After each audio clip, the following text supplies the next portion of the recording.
විකෘති දන්ත පිහිටීම් නිවැරදි කිරීමට සුලභව භාවිතා කරන ප්‍රතිකාර ක්‍රමයක් තමයි කම්බි දැමීමේ ප්‍රතිකාර ක්‍රමය. මෙහිදී එක හනුවකට හෝ උඩ හනුව යට හනුව දෙකටම කම්බි ඇලවීමක් සිදු කරනවා. ඒ කම්බි ශ්‍රේණිය දිගින් දිගට මාරු කිරීමේ ක්‍රියාවලිය ඇතුලේ විකෘති දන්ත පිහිටීම් නිවැරදි වෙනවා.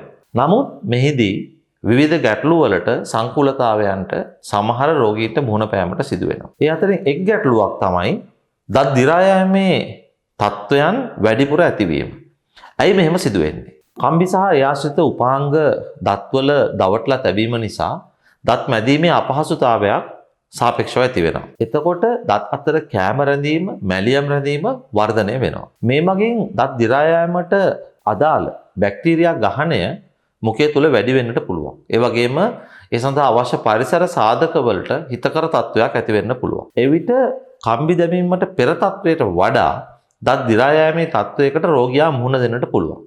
එහෙමයි කියලා අපිට මේ ප්‍රතිකාරය සමහර අවස්ථාවල මග හරින්නට බෑ. සිදු කළ යුත්තේ කම්බි දැම්මට පස්සේ නිවැරදිව මුඛය පිරිසුදු කිරීමේ ආකාරය පිළිබඳව මේ නව තත්වයේ යටතේ නිවැරදිව කොහොමද හරියට කරන්නේ කියලා වෛද්‍යවරයා සමග සාකච්ඡා කර ගැනීම. එවිට වෛද්‍යවරයා ලබා දෙවි ඔබට උපදෙස් කොහොමද මේ කම්බි කටේ රඳවගෙනම නිවැරදිව මුඛය පිරිසුදු කරන්න කියලා දත් දිරා යාමේ රෝගයෙන් මිදීම සඳහා. එම නිසා දත් දිරා යාමේ රෝගය ඇතිවීමට, ඒ වර්ධනය වීමට කම්බි දැම්මට පස්සේ වැඩිපුර විභවයක් තියෙන බව තේරුම් ගන්න අවශ්‍යයි.